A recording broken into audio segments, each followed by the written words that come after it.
तभी टफी चुड़ैल की सुगंध सूंघ लेता है और झट से उठ जाता है। उसे चुड़ैल के आसपास होने का एहसास हो जाता है।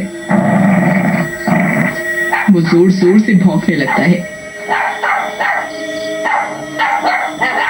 चुड़ैल खिड़की के बाहर खड़ी होती है। अजी उठिए ना, देखिए टफी फिर से भौंक रहा है। अरे कोई बात नहीं। ठीक है, तुम यहीं रुको, मैं बाहर जाकर देखता हूँ। फिर मुकेश हाथ में जलती हुई मशाल लेकर घर से बाहर निकलता है। उसे देखते ही चुड़ैल वहाँ से गायब हो जाती है। यहाँ तो कोई नहीं है। के नीचे किसी के उल्टे पैरों के निशान दिखाई देते हैं। वो पैरों के निशान बहुत बड़े होते हैं। उन्हें देखकर मुकेश डर जाता है। उसके रोने की आवाज उस चुड़ैल के कानों में पड़ती है। अरे वाह, मैं उसका शिकार करूंगी। फिर चुड़ैल मीना की बच्ची को सूंघती सूंघती उसके घर के बाहर पहुंच जाती है। पप्पू और मीना अपनी बच्ची के साथ घर में पलंग के पीछे छिप जाते हैं। अजी वो चुड़ैल यही कहीं है, आप जल्दी जाइए और सारी लाइट बंद कर दीजिए। फिर पप्पू भाग कर जाता है और सारी लाइट बंद कर देता है और वो दोनों पलंग के पीछे छिपे रहते हैं। फिर चुड़ैल खिड़की से झांक कर बच्चे की खुशबू सूंघने लगती है। मैं बच्चे की खुशबू सूंघ सकती हूँ, मेरा शिकार आसपास ही है। तभी बच्ची रोने लगती है।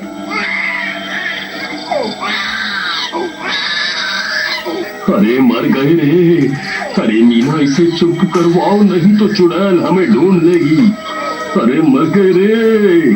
बच्ची के रोने की आवाज सुनते ही चुड़ैल चौकन्नी हो जाती है और उसका शिकार करने के लिए तड़पने लगती है और खिड़की को तोड़ने की कोशिश करने लगती है। ये नास मिट्टी तो खिड़की तोड़ने वाली है मीना। अब क्या करें? अगर ये अंदर आ गई तो हमारी बच्ची को जिंदा नहीं छोड़ेगी। आप कुछ कीजिए ना। अरे मैं क्या करूं? अजय एक काम कीजिए, आप भी मुकेश भैया के कुत्ते की तरह भौंकिए ना। क्या पता चुड़ैल कुत्ते की आवाज सुनकर डर जाए। अरे कमबख्त, मुझे कुत्ता समझा हुआ है क्या? भला मैं कुत्ते की आवाज कैसे निकाल सकता हूँ? ठीक है, फिर मरने के लिए तैयार हो जाओ। अरे नहीं, ऐसा मत बोलो। ठीक है, मैं कोशिश करता हूँ।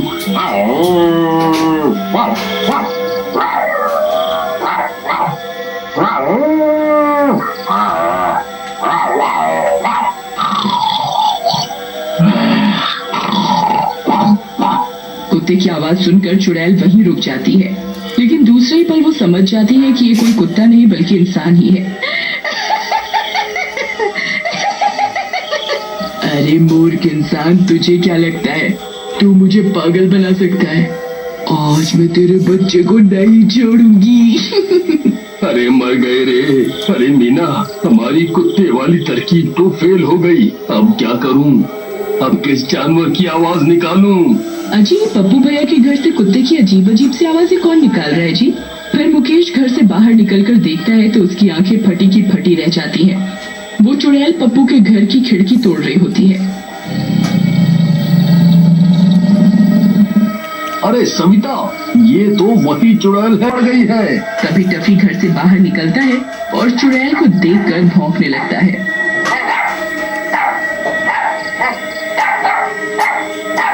ऐ मूर्ख इंसान, तुझे क्या लगता है तू फिर से कुत्ते की आवाज निकाल कर मुझे डरा देगा? अरे मैंने तो कोई कुत्ते की आवाज नहीं निकाली। तो ये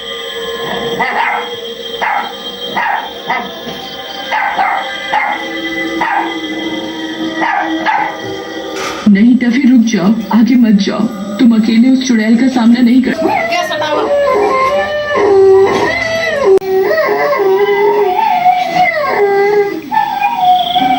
सविता, लगता है टफी अपने से है।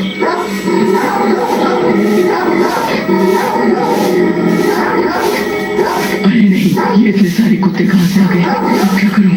अरे मीना, बाहर देखो, कितने सारे कुत्तों ने इस चुड़ैल को घेर लिया है। अब ये बचकर कहीं नहीं जा सकती। इतने सारे कुत्तों को देखकर वो चुड़ैल डर जाती है और कुएं की तरफ भागने लगती है।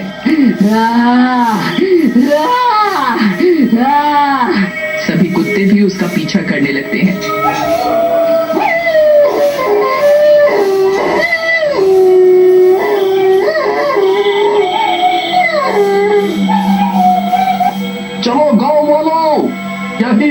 मौका है।